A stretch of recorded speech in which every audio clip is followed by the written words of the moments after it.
Hello and welcome back to the Coming of Cage podcast. Merry Christmas, Happy Hanukkah, happy all the holidays that you celebrate this time of year. I am your host, Derek, and your other host, Ryan, is right here celebrating with you. Yay. Yeah, happy holidays or whatever you celebrate. Yeah, this episode comes out on Christmas Eve. Wow, Um, so nobody will be listening to this one, so most likely. nobody, At least everyone, not for the first day or so, a couple days. everyone who's prepping their big Christmas meals will be listening to this as they Oh cook wow. whatever it is that they cook. Um, and yeah, I mean, the Hanukkah starts the very next night, so it's a kind of a Well, I can only hope that someone's eating fruitcake while they're listening to this. someone's eating fruitcake. Yeah, or mincemeat pie. Well, that's why we're doing this kind of special non-Wheel O Cage movie because it That's does right. align with the calendar. Mm-hmm. So Mm-hmm. that works out. We are talking 1994's Trapped in Paradise, which stars, of course, Nicolas Cage, but also Jon Lovitz and Dana Carvey. Yes, in this movie, we first discovered, not as children, but as grown ass adults doing a Nicolas Cage podcast. Because when we first started doing this podcast, I don't know if you remember this, Derek, but there was like maybe a few months into it, I feel like you were in a like VHS or Laserdisc collectors group or something like that, and somebody posted a picture of the VHS of this movie, and you were like, "Holy cow, have you ever seen this? Like, did you know this existed?" And I looked at it, I go, "I had no idea this existed." And based on the VHS cover and the cast, it was like, man, how did we miss this? I mean, Yeah. it on paper it looks like it should be a classic 90s like comedy. Mm-hmm, mm-hmm, mm-hmm. So that's how we were introduced to this movie. We didn't do a I don't did we do a holiday movie last year? I know we did Family Man at one point, but I feel like that wasn't. I think that was just coincidental. We did the Yeah. Weatherman Oh, last okay. Christmas. Which did take place during winter. Yeah, that came out on Christmas Day, Gotcha. interestingly enough. And then the year before that, we did Dog Eat Dog. Very Christmassy. Yeah. Well, doing this one for a holiday episode was my partner Marcy's idea, and she watched this movie when she was younger and wanted to see if it held up. And since it was kind of a Christmas or holiday themed movie, we decided to just go ahead and do it. Yeah, IMDb marks it as an adventure comedy crime romance. Mm-hmm. Mm-hmm. Mm-hmm. Which, if you hear laughing, my wife Ray is in the background. I think romance is a little strong, but Also comedy, also a little strong. the movie is about, quote, residents of a friendly Pennsylvania town foil three brothers' plans to rob a bank on Christmas Eve. Correct. So there you The guy go. that directed this also wrote Bad Boys, Really and Midnight Run. interesting. And Bad Boys Ride or Die? No, oh, he was just based on characters created by credited for those. Yeah.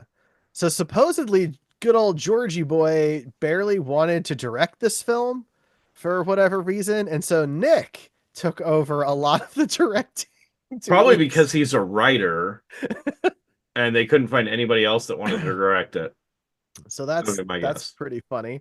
And Carvey's accent that he uses through the film, I guess the studio really hated and flew somebody out to tell him to stop. And Nick was like, "Nah, just keep doing it." So I'm sure the production of this would have been really fun to just be a fly on a wall for. But yeah, Yeah, man, probably more that's fun than the movie. well, I guess that depends. I think maybe I enjoyed it more than you. Okay. So yeah, the way we do these is that I usually take notes throughout the movie, and then try and remember whatever I meant by the notes, when we do this podcast. Derek tries to help me remember. And we just kind of go through the basic plot and discuss the movie throughout. So yeah, my first note on this one is CGI snow because it starts out with part of a building with like snow, CGI snow coming down. At least it Hmm. looked like CGI. Maybe it was really bad practical snow. I don't know. So I cannot confirm if it's CGI. I can confirm that they did use a lot of fake snow. Okay, specifically made out of dehydrated potato. fair enough. It looked like some sort of computer effect to me, like a really old computer effect. Sure. And I thought it was going to be because it's like the camera's moving around this like building and the fake snow is coming down. I thought it was going to be a snow globe, like that trope where the Uh, thing turns out to well, I be a mean, that's snow the globe. cover of the movie is them trapped That in a snow globe. exactly. And So, no, it's not. It's not that. It's just yeah, a city. And our introduction to Nick Cage is him finding somebody's lost wallet. Basically, a wallet falls out of somebody's pocket and travels. It's like the feather in Forrest Gump, where it like travels 20 miles or something while you follow it. yeah, Um, people just keep or kicking the this trash wallet down the bag street. in American Beauty or whatever that was. I Oh can't remember what God. movie that was. Yeah, no, that's But that's American Beauty. Yeah. yeah, it just keeps going down the street and rolling downstairs almost as if it has a life of its own. But then just Nick Cage just happens to find it. Mm-hmm. And it's got a bunch of money in it. Yeah, hundreds, $800, a I lot of think, something yeah. like that is what he tells. He takes it and you can tell he's trying to decide if he wants to take the cash or not. Mm-hmm. And He's having a lot of struggles with it. right.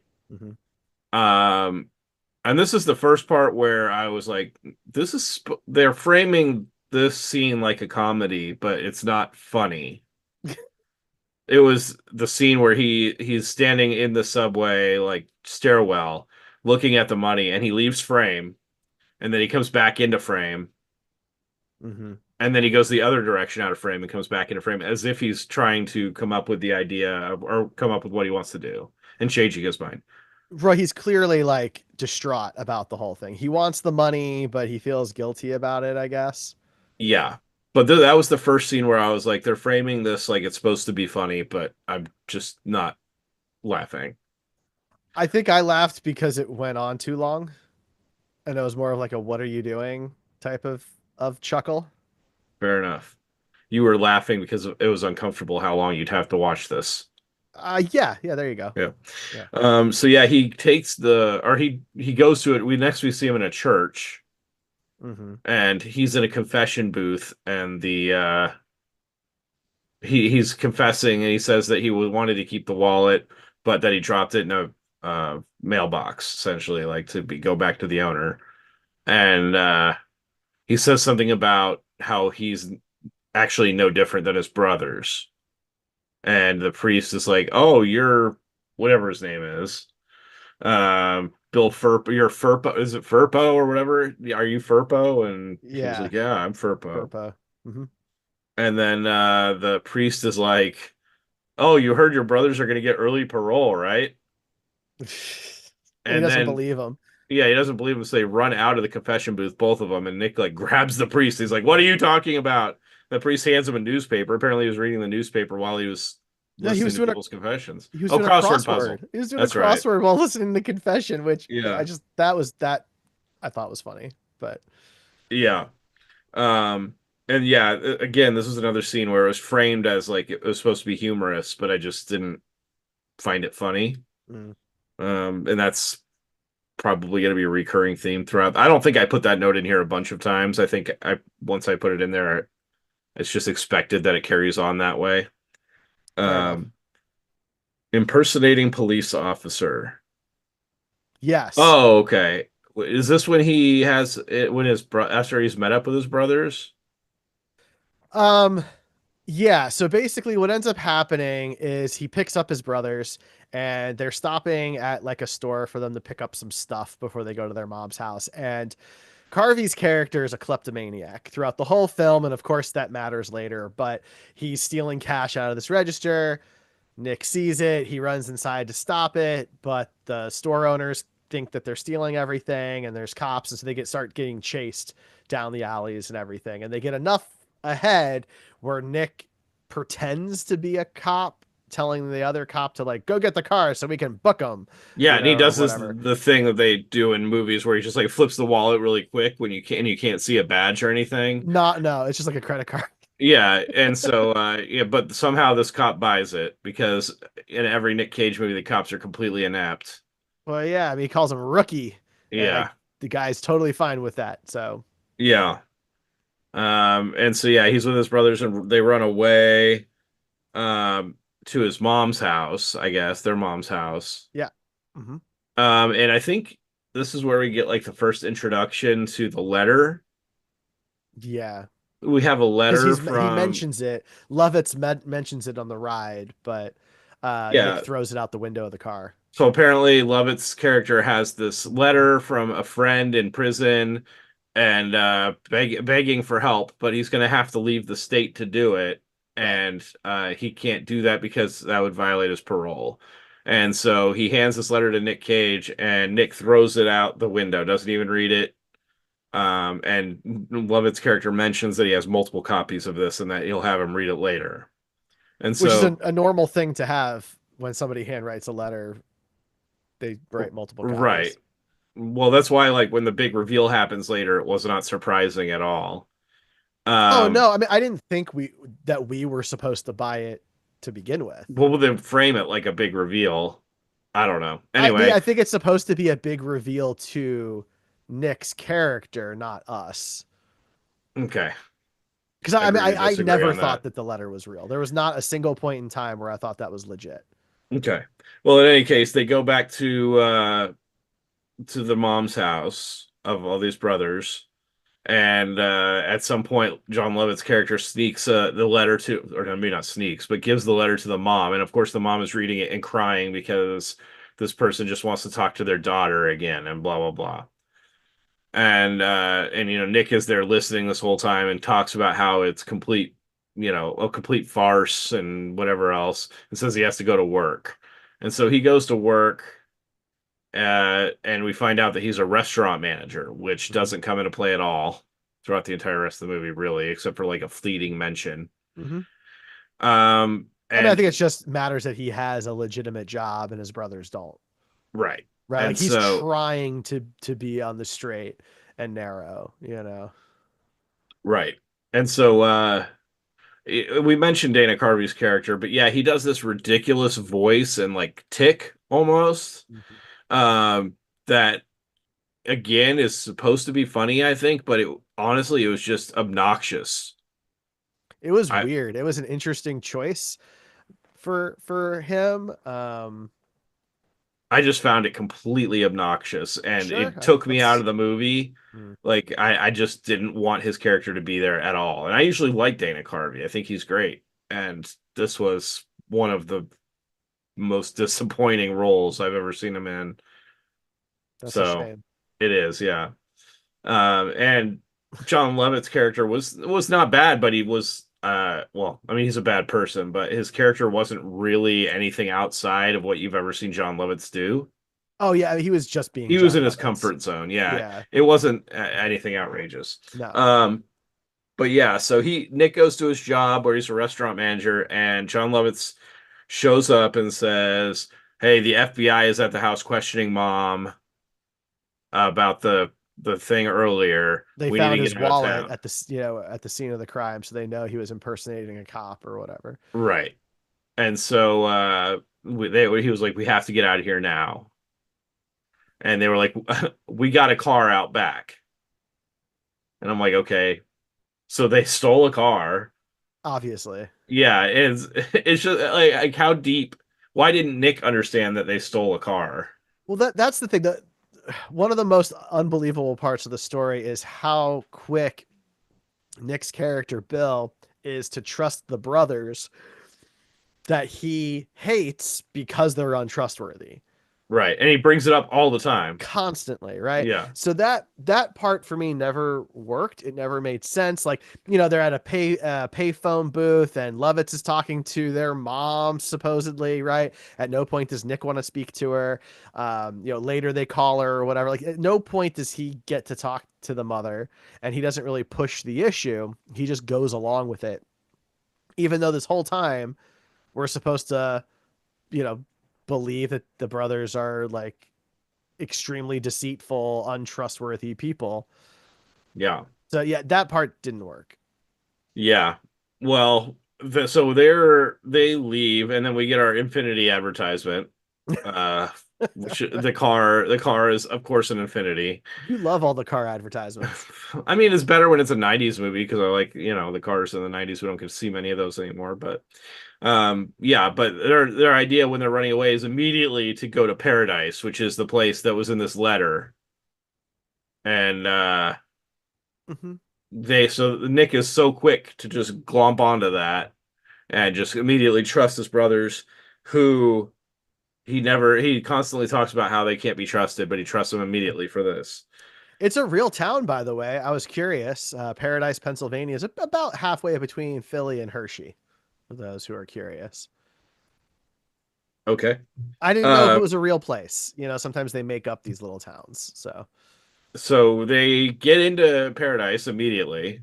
Um, and they almost kill a mentally disabled person that's on a horse. hmm. That's a cop. Hmm. Yep. Um, Yep.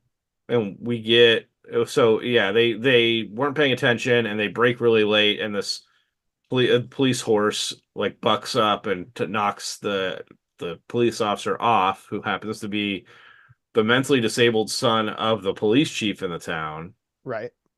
And everybody's kind of gathered around, and they drop the R word about him, which is not. I expected it for a 90s movie.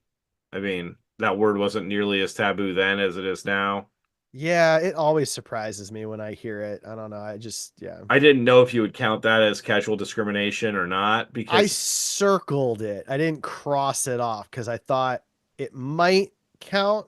I think there's room for it to count, I think in but a 90s movie where that word wasn't necessarily meant to be used in a discriminatory way, it didn't come across. I mean, it sounded pretty negative to me. Fair enough. I mean, I thought they were just using the word that they had for that was acceptable at that time.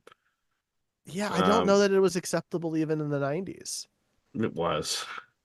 I mean, but Did not you like grew up in the 90s? I I mean, did, but that was always considered like not the nice way well, to it say depends it on the then. context. If you're Well, yes. I mean, if calling your friend that who doesn't have any kind of a mental disability, then that would, I mean, I think that was more intended to be discriminatory. But if you're describing a person with a mental disability, then, I don't, I understand. It's the same way that they used gay in the 90s, and I yes, don't think it's exactly. okay.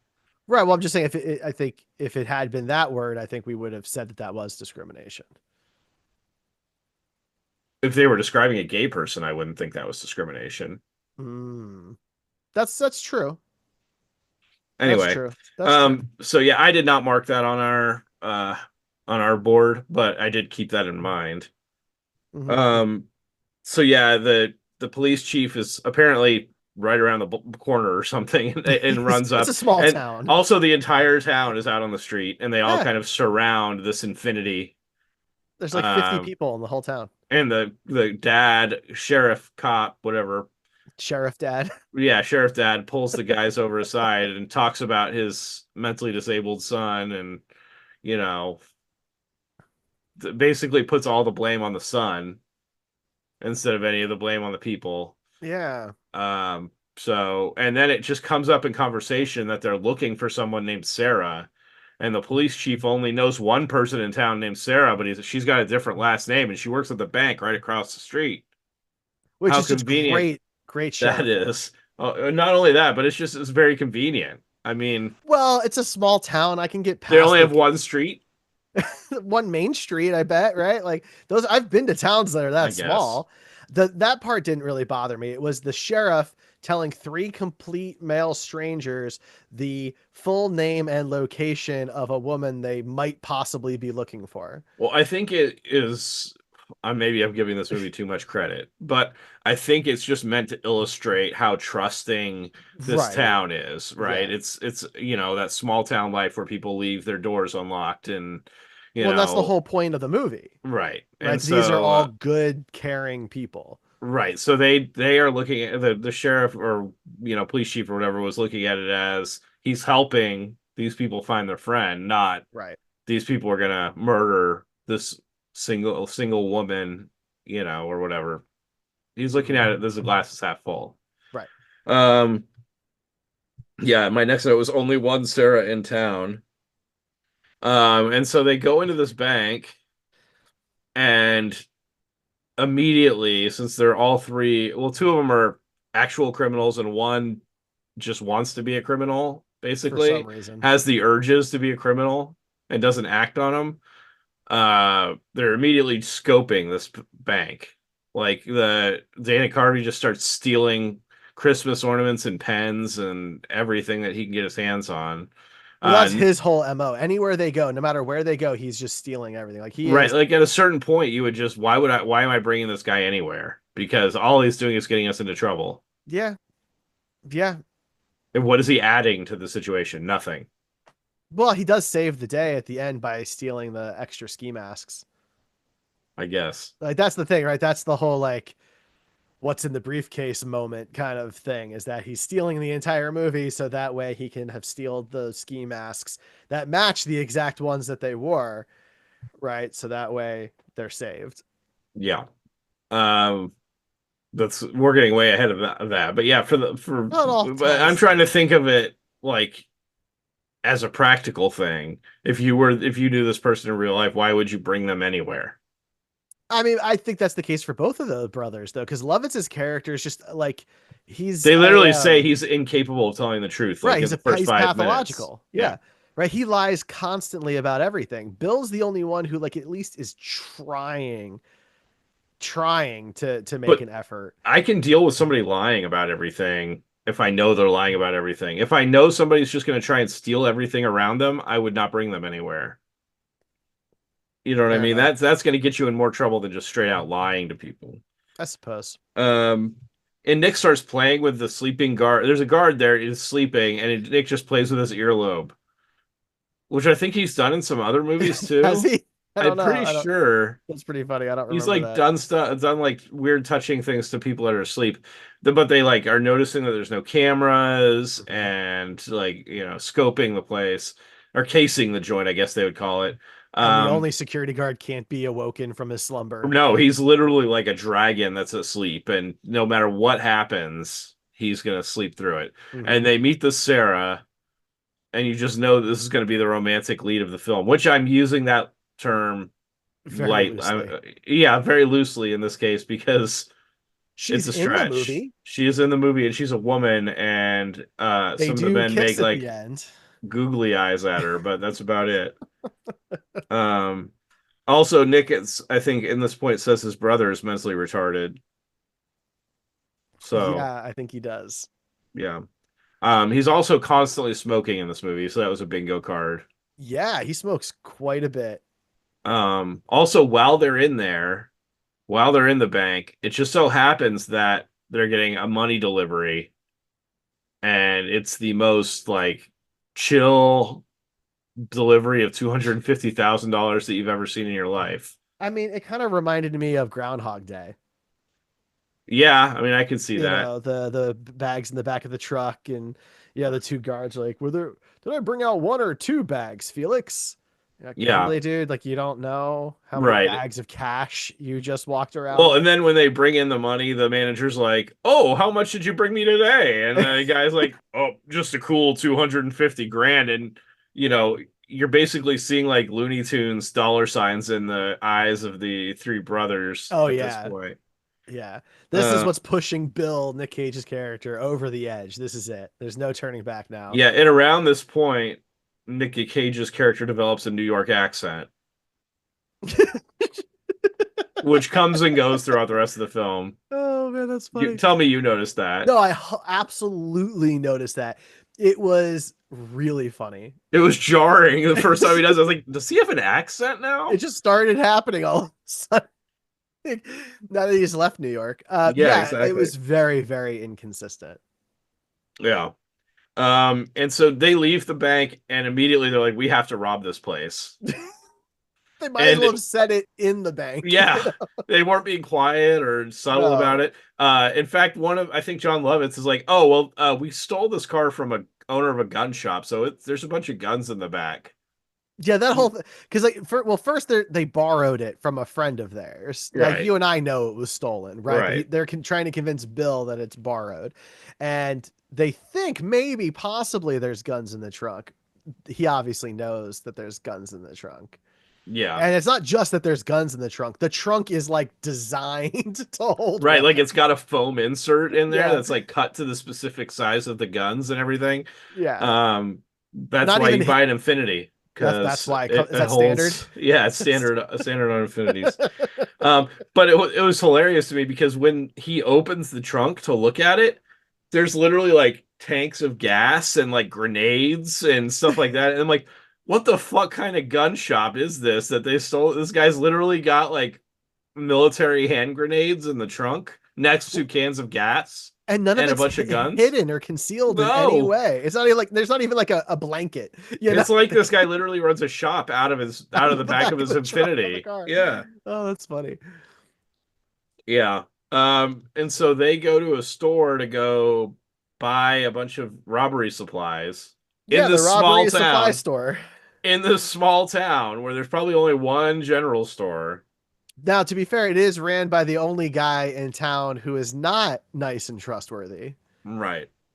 But they Somehow he becomes the most annoying character in the movie. Nick buys these weird ass sunglasses. I Those don't are know what great. I love those, but I don't know why those never got into fashion. I I love those, and we both lived through the 90s and I don't remember ever seeing sunglasses like those. Do oh you? man, so yes, I did. I found a silver pair at a gas station on my way down to Oklahoma one time, and I really wanted to buy them, but I have to wear prescriptions. So, Maybe you need to get prescriptions made of those. right? But yeah, these really goofy, they're almost like what's the guy from Star Trek? Geordi Jordy, visor, they're but like kind of a in little bit. sunglass That's funny. form, Yeah, like it's a whole they wraparound. wrap around. But like the lens continues all the way back to your ear for It some was reason, great. as if you can see out the side of your head. Peripherals, you know. Well, peripheral ends at the end of your eye. You can't Maybe see yours. behind your eye. Maybe you can't. Okay. So yeah, they go get all their robbery supplies and disguises. Like they're getting Um, ski masks. You know, it's very and Dana Carvey stereotypical. is stealing the toys out of cereal boxes. That okay. So like, all right. My main problem with Carvey's character isn't that he's a klepto. It's that he's the worst klepto in human history. Right? Like he only got caught once up to this Right? point. Like he is opening like he wants the toy from Captain Crunch. Okay, fine, whatever. He is pouring the cereal onto the hard linoleum floor, tile And then floor, whatever. crunching it with And his then yeah, he's feet. when he accidentally steps on it, he's not like concerned. He's like, okay, I'll just do that more. Right? Right. He's not subtle in any way at all. So it does beg the question, like, how is he not caught more often? Why is he He, not still in jail? Yeah. right, like to your earlier point of like, yeah, I mean, Lovitz lies all the time, but like this dude is stealing In broad everything, daylight, not even trying to hide it. Yeah. right? Like everything. Because like in the very beginning, when they're having their parole hearing, you know, he really wants the tie clip pin thing that's like got some jewel in it or whatever, right? So I'm like, oh, okay, so the dude likes shiny stuff, fine. But no, he's stealing everything. Yeah, from the parole board, he manages to steal something. Yeah, I don't know how he did that, but Yeah, they don't really explain it. He just shows up in the next scene with it. yeah.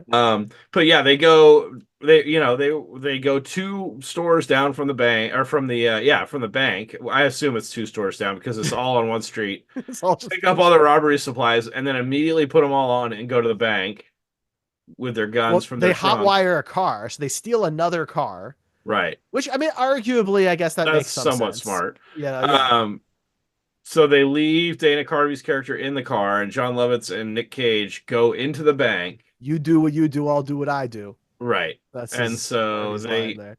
they do the typical this is a robbery thing, open the vault, and they're like, "Oh, we don't have a key to the vault. My husband has the key to the vault." This is the most ridiculous bank robbery in cinema history. And Nick is like, "Okay, well, where's your husband?"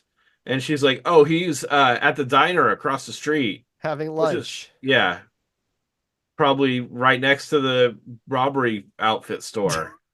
And so he's like, okay, well, we're all gonna go get him. So, or no, he doesn't take all of them. Yeah, He runs over there with the banker's wife, with the banker's wife, and he still has the ski mask and everything like that on, and a gun, and she's being and very helpful. super helpful. And people are freaking out, or people are ignoring him completely when Yeah, he gets nobody in there. cares. And then he shoots the gun, Uh-huh. and everybody starts freaking out. And so he says he needs the bank manager, but now Dana Carvey has seen him go over there, so he comes out with him and goes into this, and he's like, well, now all these people are going to call the police as soon as we leave. And so Nick's like, you're right. So then he marches 35 people or whatever across the street into the bank Well, having with nothing but him, just like a shotgun. and also no way of like monitoring all of them. Like one of them could have left and he wouldn't have even It's noticed. the honor system, Ryan. It's the honor system. And so all these people go over there, and the guard is sleeping through all this. And so the bank owner unlocks the door to the But vault, well, but meanwhile, or gives him Lovitz the keys. Lovitz is still in the bank with all the other people that are hostage, and he's doing some type of like yoga calming technique that he learned in Right. He's prison. doing like Pilates or something. And so the bank owner puts the keys in the vault and turns them and leaves the keys in the vault. So Nick Cage opens the vault, and when he opens it, he takes the keys out and puts them in his pocket. And then he this part I thought was ridiculous. That he takes like some dust and goes and blows it, and there's lasers in this vault, I thought he had like a spray thing. or maybe a spray thing, whatever. Yeah, Either case, there's lasers in this vault, yeah, but no security cameras, a sleeping guard, but they thought they'd have lasers in there. uh-huh. But only like 3 feet high, or not even 3 feet high, like 12 inches high. Well, they show a security camera, but it's not plugged into any. That's right. But the lasers are plugged in. The lasers are plugged in. Yeah, they have a battery backup. Yeah. Um. So yeah, they take, all the money that got delivered, and when they're leaving, one of the bags touches the laser, and so the alarm goes off, and so they get out. Um. For some reason, I think they go into the Infinity when they leave. No, they go in the hot wired car because they end Do up they? dumping it in the lake. That was the Infinity they dumped in the lake, wasn't it? No. Oh, okay. Um, yeah, so they get in a police chase and end up shooting off the side of a bridge, and the police don't look off the side of the bridge during the chase. They just keep going across the bridge and ignore the fact that there's a car at the Well, bottom of the that comes bridge. later. So Police so chase off bridge is what it says on my but notes. that was in the Infinity though. So there's a scene in between where they dump the hot wired car Oh, okay. and get back in the Infinity. And so time is passing at this point, right? Because they robbed the bank in daytime Yeah. and now it's nighttime. And everybody knows that now there's been this bank robbery. So like the FBI is involved. They've called in more troops and everything, right? And that's why they're being chased now because there's like what do they call it? APB or whatever that's out for a silver Three Infinity. outsiders in a silver Infinity. Exactly. So they're being chased in the snow. It's a blizzard, right? The whole trapped in paradise is that they get snowed in, Right. essentially. And so yeah, Um, the Infinity goes off the bridge. And at this point I was going, well, is the money still in the Infinity? Because they get out and it doesn't show them really holding the money or anything, but another car pulls up and is like, you guys need a ride? Or whatever. And when they get into the car, you see a bag with them. right. So eventually you see the bag, And it but does follow them the rest of the film. To it their credit, does. It it does. is But you there. just don't really see it when they get immediately out of the car. So I was like, Yeah. they're just going to leave the money in the car? And nobody ever thinks to go, huh, these like guys on the side of the road that I just picked up have a bag. Nobody cares about the bag It's at either full of all. money, weapons, or human body parts. One of Or the three. drugs, Or drugs. Yeah, those are the only four things that could be because in they're there. clutching it the entire time, the Yes, rest of the as if their movie. life depends on it. And Yeah. nobody questions it at all. And it turns out the guy that picks him up is like the son-in-law of the bank manager. Wah, wah. Yeah, so they go to their I house thought to that was spend pretty funny. Christmas, and all of Christmas is just overshadowed by the fact that his bank is now going to shut down because money got stolen, I guess, and he doesn't have insurance or Well, something. so it's confusing. This was a little convoluted. I think they could have handled this better, but basically the way it's positioned is that he does it's a small town bank. They're not a branch or anything. So he does a lot of like personal loans and things like that on handshakes without documentation or approvals or anything like that, no credit ratings. And he has like a fund set up each year where everyone from the town pays into this fund, and then that money somehow goes to the city during Winterfest. And that was the money that was stolen. So it's like the town's money was stolen. This tiny little town, everybody's hard-earned money that they've put away towards the town. That's what got stolen. Now, I think they probably could have done this better where it was some type of special donation to like a children's hospital or something like that. Probably would have been a little Right. less convoluted. But yeah, they're worried. It's not that the bank is gonna go under as much as big banks will be able to come in now and be like, And well, put them look, out of business. right, exactly. Yeah, which would mean the bank would go under. Um, Eventually, yeah. so yeah, we at this point they're at this house and they're having their dinner and asking these questions, and they find out that Sarah, whose name is apparently Sarah Upstairs, No, Sarah, that's what they call her because she lives because upstairs. she lives upstairs at the bank manager's house. Sarah But they call her Collins. sure, but they call her Sarah Upstairs. Yes. Because there's so many Sarahs in town. You And don't want to so confuse her. at this point you go, huh, is this family just like dumb? And they're just like naming things after like the most obvious thing about the person, like Sarah lives upstairs. Well, then you meet their dog. Do you remember their dog's name, Derek? Tripod. Because it only has three legs, and then you go, this family is just idiots. However, that's the actual dog's real name. And the dog was only in the movie because a like spectator, I guess, I'm not finding the right word, somebody watching the filming had the dog and they saw the dog and wanted to incorporate the dog into the movie. I mean, the dog is barely in the movie, so they I literally like look at it on the bed and go, "Oh, that's Tripod," and then that's the last thing you ever see about the dog in the movie. No, the dog, you see the dog at the end because the cops make a crack about did we do that because the dog's missing a leg and they're concerned that they hit the dog, which I And appreciate. that's comedy, yeah, that's Well, comedy. I didn't say it was comedy. Well, it was implied to be funny. Like they frame it like it's funny. If it was a Friends episode, it would have had a laugh track right there. I Or thought Seinfeld. they were more concerned that they accidentally shot the dog's leg off. And you thought that was them being seriously concerned about that and not played for comedy. I don't know. I They guess I know they wasn't. didn't shoot the dog's leg off because if they shot the dog's leg off, it would have been blasting out blood or had like We didn't. bandages or whatever else. I wasn't really like watching it that critically by this point. I still think by this point I hadn't laughed once. Not once. I'm There's pretty so many sure. ridiculous things in this movie. You didn't But laugh ridiculous once. isn't funny. I found some of them funny.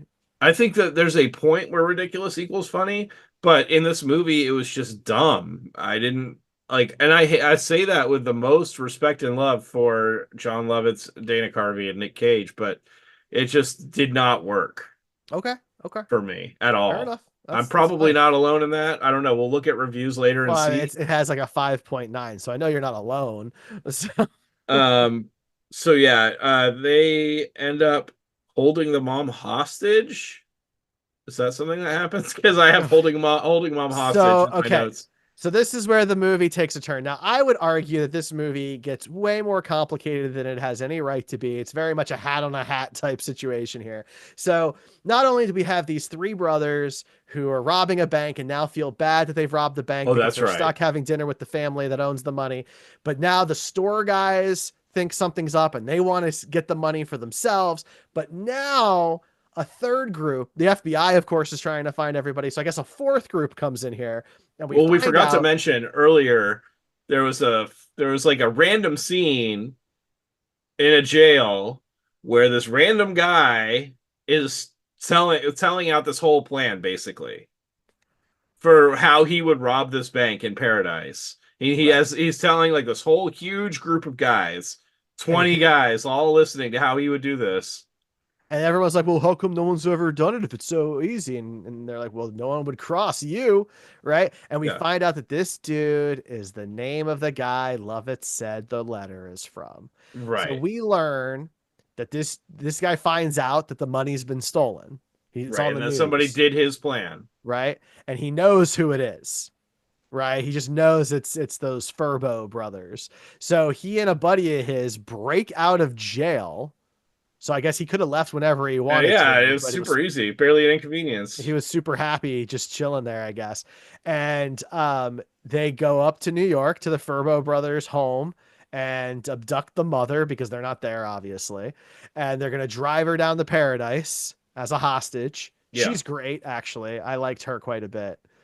I thought she Yeah, I'm pretty sure she's been in a lot of other stuff. yeah, oh yeah. No, there's no doubt about that. She was played by Florence Stanley.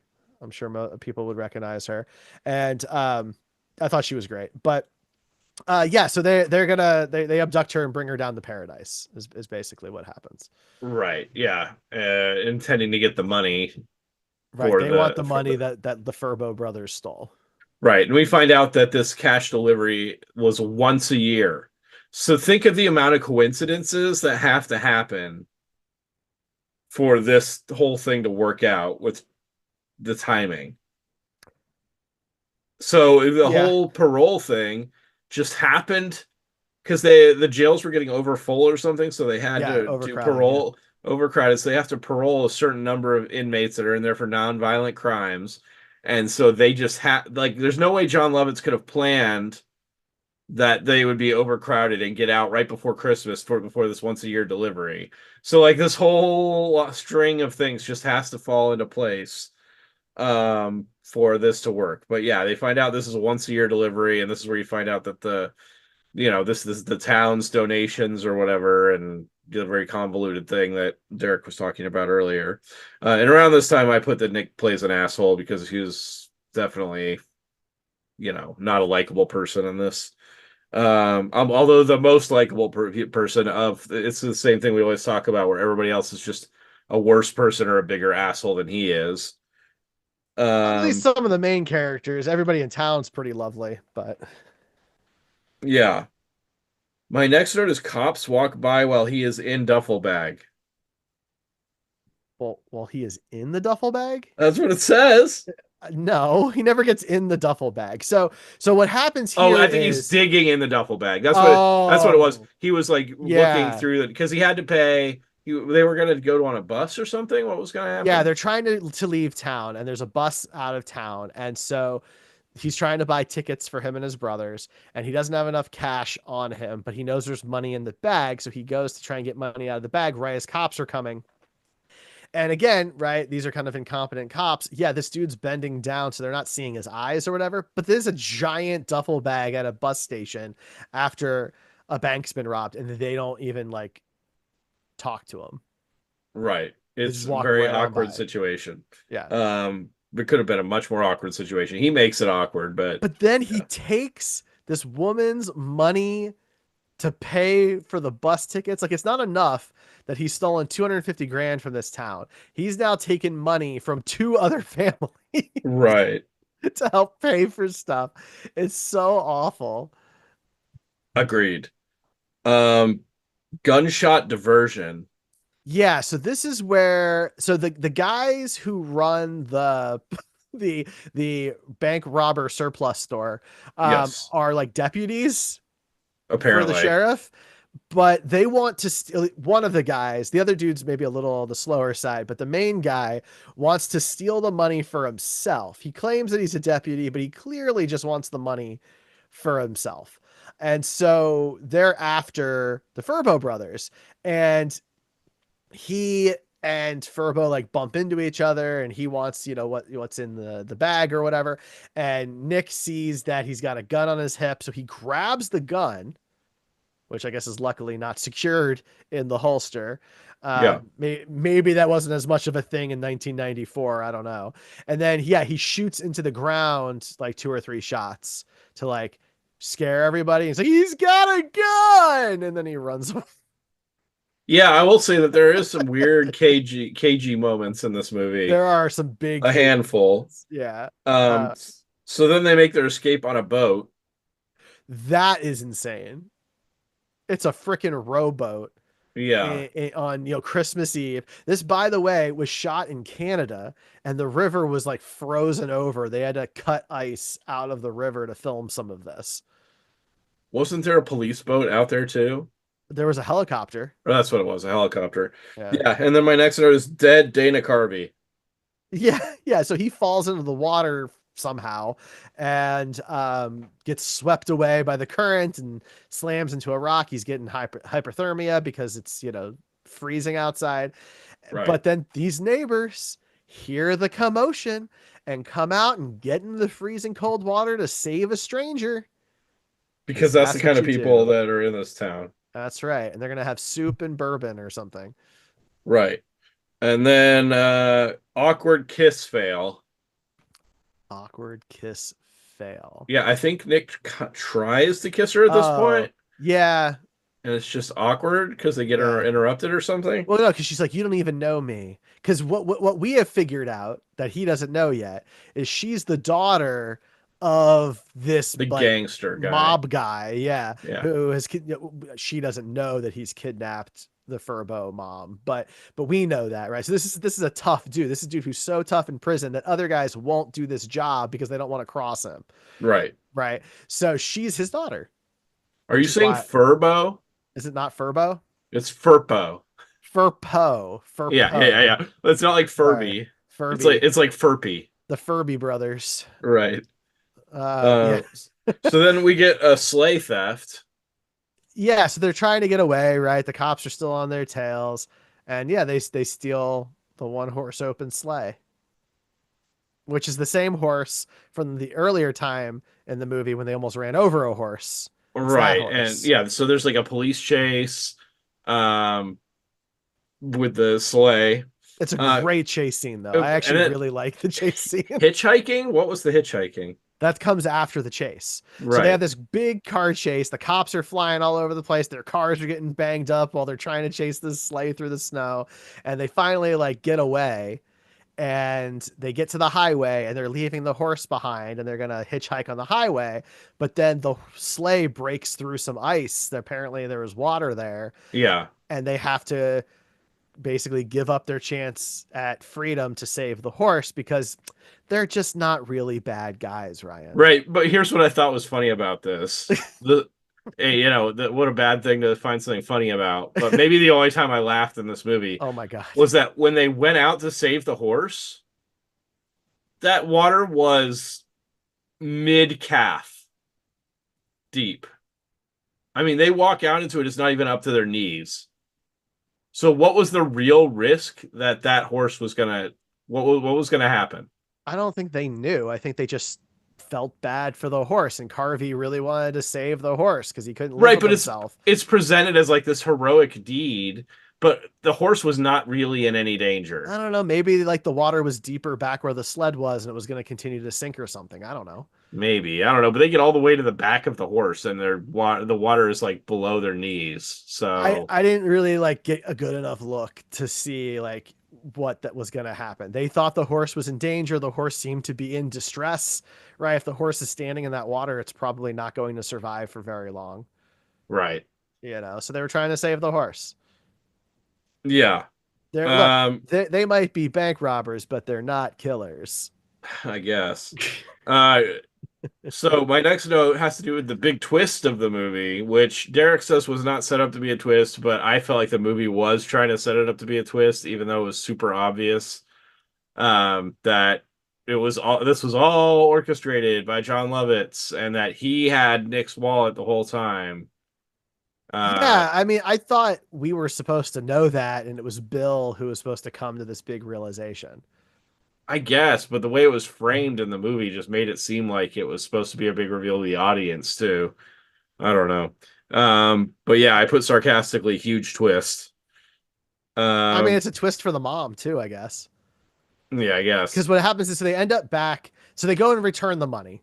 They return the money to the priest for some reason, Yeah, they just leave a stack of cash outside the front of this church with a which is note. interesting that they didn't leave it at the banker's house. They left it at the priest's house for whatever Right. reason. And they didn't leave it at the bank because the bank was locked or something. Right. Well, they tried to get to the bank and they can't.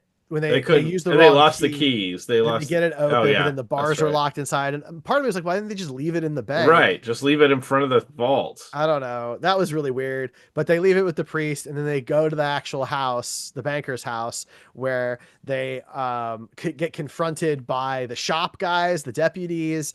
Then they get brought inside where they're confronted by the mobster guys, but the banker's family is there, and Sarah's there, and like it's just the mom is now there. And so Bill's freaking out because his mom is there, and that's where the whole reveal happens. This is where like too many storylines. The FBI is outside down the street trying to figure things out. Too much is going on in this movie. Right. My next note is riding with people who kidnapped mom. Yeah. I guess we skipped that part. Well, this is after. No, because the big reveal is when the mom's there. Right. Well, I don't know. That was the whole thing was a setup huge twist was my note right before riding with people who kidnapped mom. That's weird. I don't really understand because that happens earlier. So what happens earlier when they save the horse, they go and they eat at this diner. And Awkward diner scene, by the I way. guess I guess in that scene they do find out we do find out that the letters were fake. Yeah. That's true. We find Bill finds out that the letters were fake at the diner, and so he's gonna go return the money. And Carvey agrees that they should return the money or whatever. And so Bill flips the table and leaves. And Do you consider that an awkward diner scene because of the table flip? yeah, sure, why not? Yeah, we Yeah, did. okay, yeah, that's fine.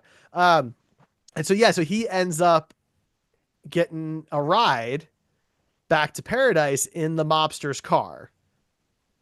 So yeah. There's two Yeah. different reveals, so I didn't Right, know right, which one you right. meant. Sorry.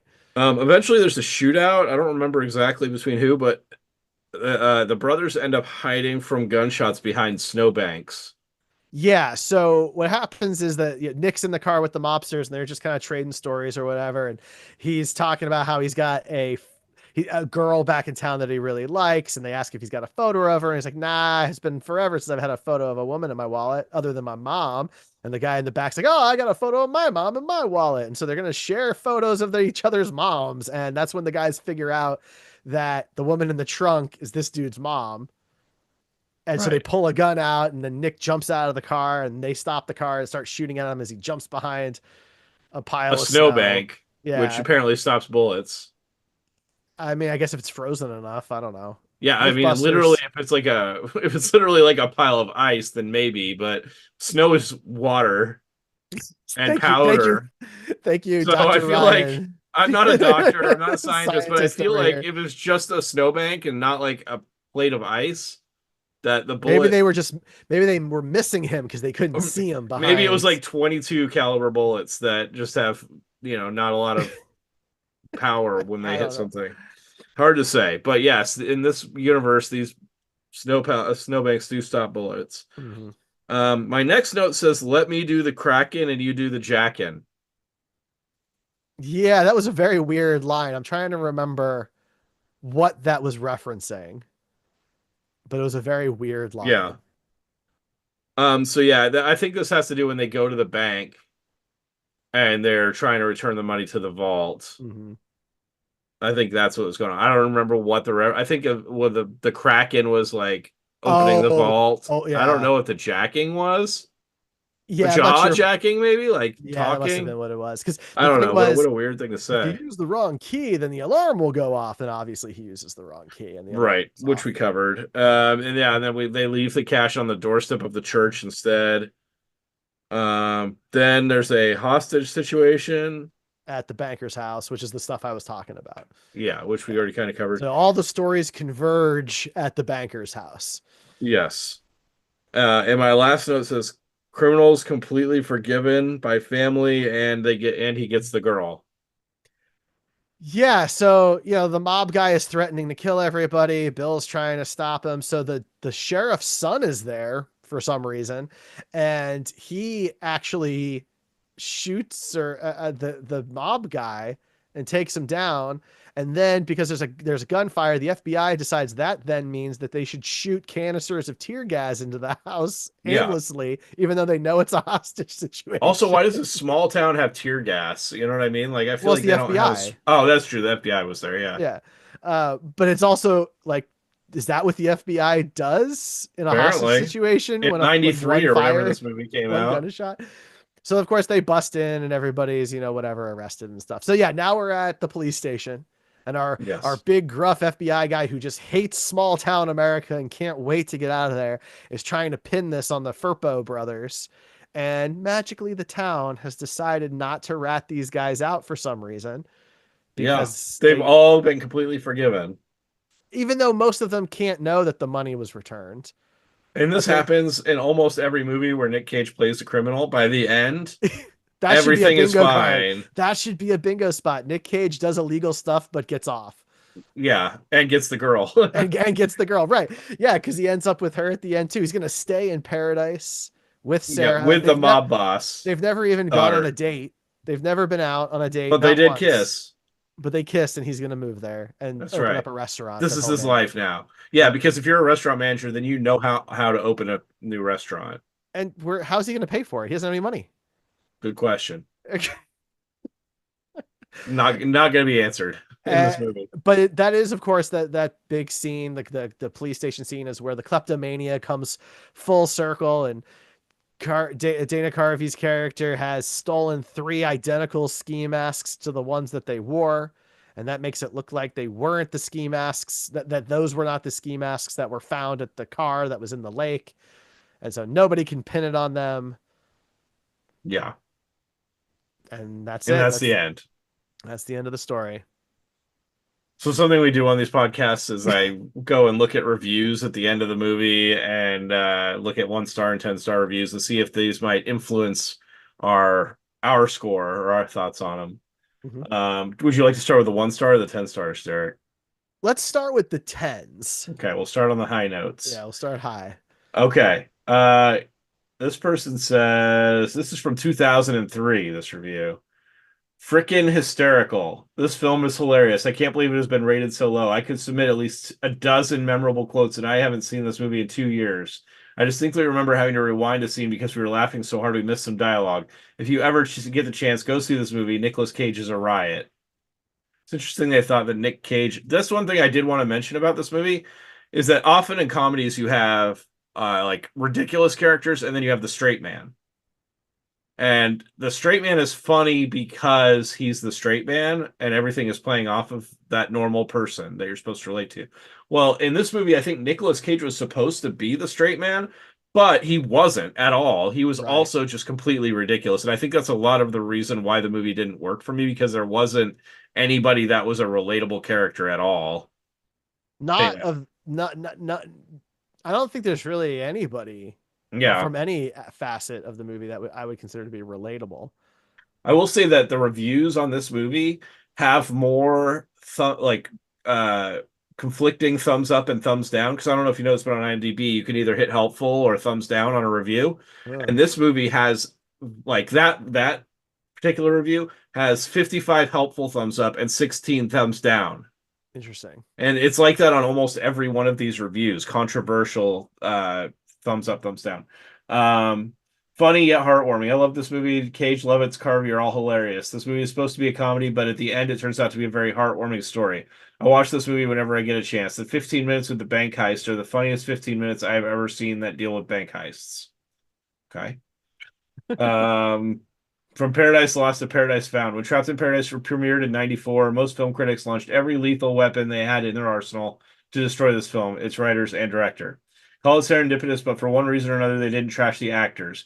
And as fate often does when a breaking film falters at the starting gate, Trapped in Paradise, limping bravely on the shoulders of some very fine actors, gamely crossed the finish line to see another day. Thus, TIP began its slow climb back, and in less than 5 years is now an acclaimed holiday film classic. Sensitively but comedically written by George Gallo, TIP gets an enormous boost from its stars. A super hyper Nicolas Cage. Not sure I agree that he was super hyper. There's Uh, moments. There's yeah, some there's a few moments. moments, but he's been hyper, way more hyper in other movies. a sociopathic liar, Jon Lovitz, and a hilariously childish yet beguiling kleptomaniac, Dana Carvey. Toss in some spectacular supporting performances. You can see why the film eventually redeemed itself so favorably with critics and audiences. Ignore the past and wholly unwanted criticisms of this tremendously entertaining and uplifting film. It may have been Paradise Lost, but now it's Paradise Found. Oh, I that's mean, clever. I like the writer of that. I don't Yeah, necessarily agree with his opinion, but well but done. it's well written. Yeah, that's a Right. I well written movie. appreciate that he put thought into it and Yeah. didn't just trash it or go whatever on it. Underrated classic, just a fun and funny movie. If this crazy film doesn't make you chuckle, you need to watch it again. No, thank you. You heard Um, him. You heard him. You got to Movies rewatch like it. this are always better a second or third time, just like all cult classics. My wife and I found this one on accident a long time ago, and it's been one of our favorites. All these people talking about how it's been redeemed as a cult classic, I've got to disagree with that because neither of us, you and I, consider ourselves film guys and like we Yeah. like classic and cult classic movies. And we had never heard of this movie. And Nope. watching it now, I'm not like, I gotta watch this every Christmas. There's nothing cult classic about this movie. Yeah, I mean, I guess maybe it's maybe it is for a specific crowd. I don't know. Maybe for a specific age.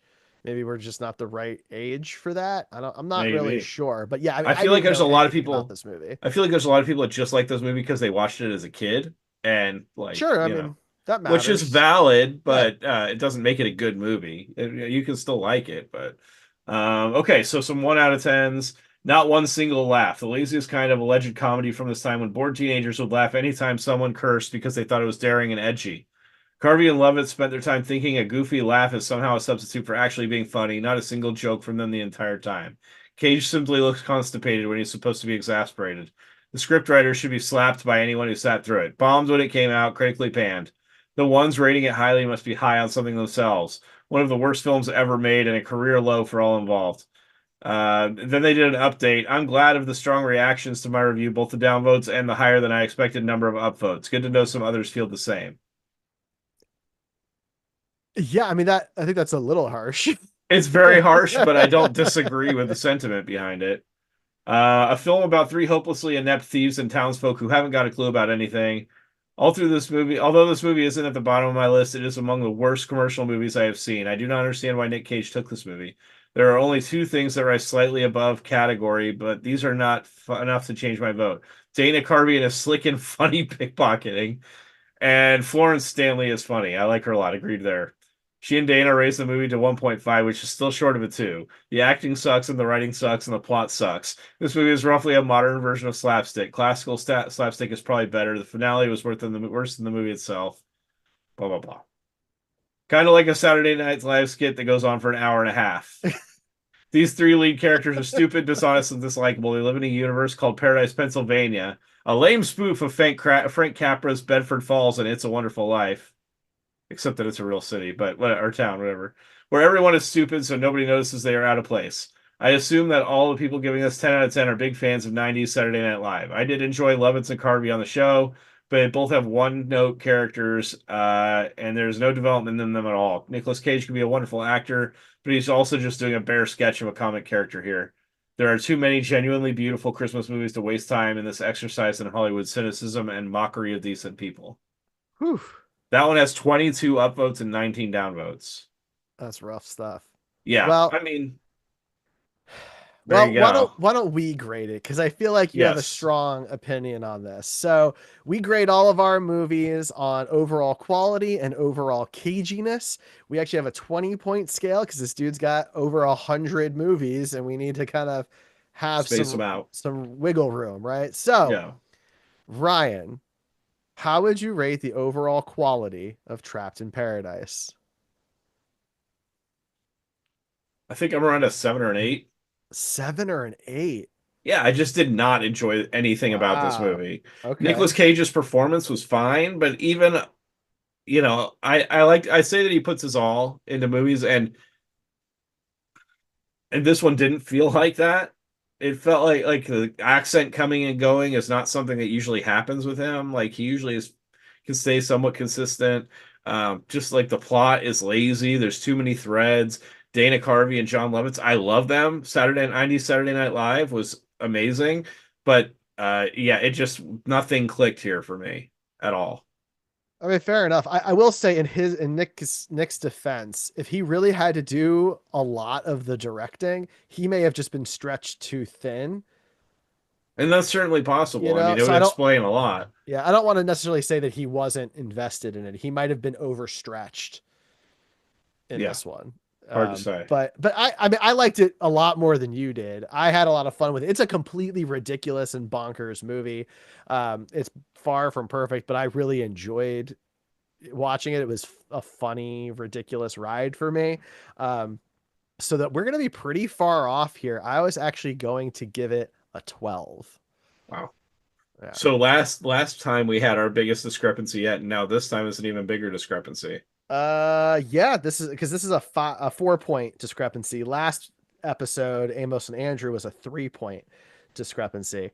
Now, look, to be fair though, like for me, that you cut that in half on a 10 point scale, it's a 6, which is more or less where IMDb is. It's a 5.9. So I'm not like shooting for the moon or anything, but I thought it was fun. Well, I think I can understand where you're coming from with your enjoyment of the movie, and hopefully you can understand where my criticisms of it. And I think we've been doing this long enough that, we both appreciate different things in movies. Oh, sure. Yeah. And we appreciate some of the same things, but when it comes to a movie like this, it was just divisive between the two of us. So, Yeah. and that happens. Even look at Siskel and Ebert. Oh, There are yeah. a lot of times they disagreed. Yeah. We And I agree mean, more than they do. that's true. So now we have caginess. Now this one's hard because there are some really big moments, Yeah. but he's not cagey throughout. But there are some crazy lines. He's got the Pinocchio nose line. Oh shoot, what's the line? I didn't write it down, so it probably didn't stick with me that well. What was it? Right, yeah. Liar, liar, pants on fire, nose as long as a telephone wire. And like it was just I've never heard the second half of that phrase before. Just Yeah, me either. the way he delivered it. So I mean, so I don't want to go too high, of course, right? Because it's not throughout the whole film, but I do think there's a good amount of caginess in here. And I'm thinking like a 9. Yeah, I would agree right around there. I think that the moments of caginess bring it higher than a lot of the other ones. Because when he does go cagey, he goes like really cagey. Mm-hmm. Okay. Cool. Well, look at that. So a 10 on overall quality with Ryan's 8 and my 12 averaging out, and then a straight 9 on overall caginess. So there you go there. Next, we have to determine which Nicolas Cage movie. Well, okay. So actually, that's not true. We don't have to do that this time. So this episode was done on a whim based on the suggestion from Ryan's partner to do a holiday themed Nicolas Cage movie for Christmas and the holidays. And so we've already done our Wheel O Cage for our next episode. That's right. So we don't have to do that this time around. So you'll have to wait and check out our Wheel O Cage to find out what our first Nicolas Cage movie of 2025 is going to be. That's right. We'll have to stay tuned for that. And Ryan, I guess anything else on Trapped in Paradise? I think I've given it my all to this point. I have nothing left that's nice to say. All right. Fair enough. Sounds good. Well, we are the Coming of Cage podcast. You can find us at comingofcage.com. You can subscribe on your podcast app of choice or watch us on the Derrico Studios YouTube channel. If you listen to us on Spotify, you might find a poll every now and then. We're starting to do polls on Spotify. You can comment on episodes on Spotify. If you comment, we will read your comment on the show. So head over to Spotify and engage with us over there. I'm Derek. That's Ryan. We'll see you next time.